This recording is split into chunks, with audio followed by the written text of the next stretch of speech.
بسم اللہ الرحمن الرحیم۔ السلام علیکم ورحمۃ اللہ وبرکاتہ۔ تمام سامعین کرام، میری دعا ہے کہ اللہ عز و جل آپ کو اپنے حفظ و امان میں رکھے، آپ پر اپنا خاص رحم و کرم عطا فرمائے، آمین۔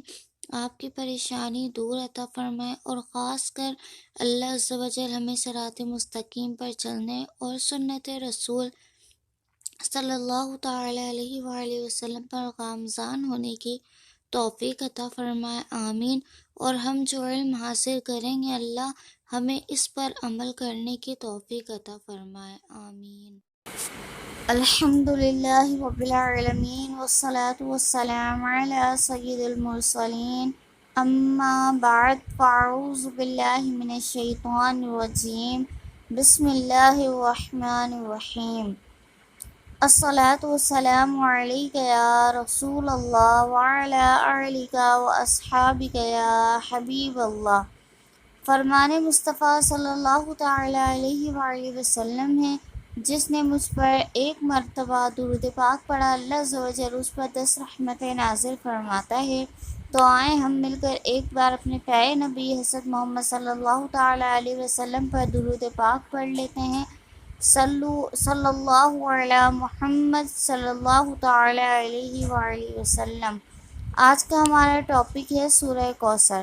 آج ہم سورہ کوثر کے بارے میں جانیں گے، اور سورہ کوثر کے وظیفہ بھی میں آپ کو بتاؤں گی۔ تو اگر اس سے پہلے آپ میرے چینل پر نیو ہیں تو کر لیں میرے چینل کو سبسکرائب، اور بیل آئیکن پر کلک کر دیں تاکہ میری ہر آنے والی ویڈیو بر وقت بآسانی آپ تک پہنچ سکے۔ الکوثر، بسم اللہ الرحمن الرحیم۔ شروع اللہ کے نام سے جو بڑا مہربان نہایت رحم والا ہے۔ انا اعطیناک الکوثر، بے شک ہم نے اے نبی صلی اللہ تعالی علیہ وآلہ وسلم تم کو عطا فرمائی کوثر۔ فصلی لربک وانحر، تو نماز پڑھا کرو اپنے رب کے لیے اور قربانی کیا کرو۔ ان شانئک ھو الابتر، بے شک تمہارا دشمن وہی بے نام رہے گا۔ انشاءاللہ عز و جل جو کوئی سورہ کوثر کی تلاوت کرے گا، اور اس سورت کا ترجمہ میں نے آپ کو پڑھ کے سنایا ہے، تو نماز پڑھا کرو اپنے رب کے لیے اور قربانی کیا کرو، بے شک تمہارا دشمن وہی بے نام رہے گا۔ تو ہمیں چاہیے کہ ہم اللہ عز و جل کے آگے سجدہ کریں اور قربانی کریں، اور بے شک ہمارا ہی دشمن بے نام رہے گا، اور سورہ کوثر کی خوب خوب تلاوت کریں۔ اگر آپ حاسدوں کے حسد سے پناہ چاہتے ہیں، آپ کو ڈر ہے کہ آپ کے پیچھے دشمن لگے ہوئے ہیں، تو ہمیں چاہیے کہ ہم سورہ کوثر کی خوب خوب تلاوت کریں۔ ان شانئک ھو الابتر، بے شک تمہارا دشمن وہی بے نام رہے گا۔ اور سورہ کوثر کا ایک بہت ہی پیارا وظیفہ ہے کہ ہمیں ہر نماز کے بعد اول آخر تو پہلے ہمیں 3 بار درود ابراہیمی پڑھنی ہے۔ اگر آپ نے درود ابراہیمی یاد نہیں ہے تو آپ نے جو درود پاک یاد ہے آپ وہ پڑھ لیں، اور 21 دفعہ سورہ کوثر پڑھیں۔ ہر نماز کے بعد پڑھنی ہے، لیکن خاص کر نماز مغرب کے بعد پڑھنی ہے ہمیں۔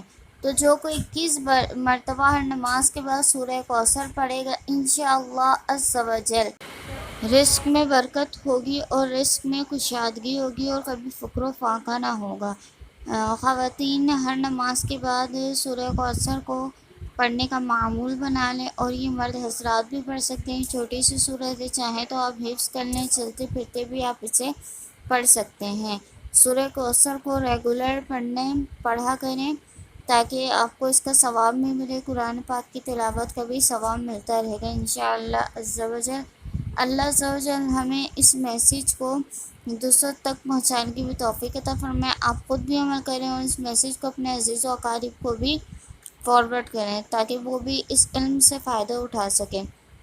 اللہ عز و جل ہم پر اپنا خاص رحم و کرم عطا فرمائے، اور تمام مسلمانوں کی پریشانیوں کو دور عطا فرمائے، آمین، بجاہ النبی الامین صلی اللہ تعالی علیہ وآلہ وسلم۔ فی امان اللہ، اللہ حافظ۔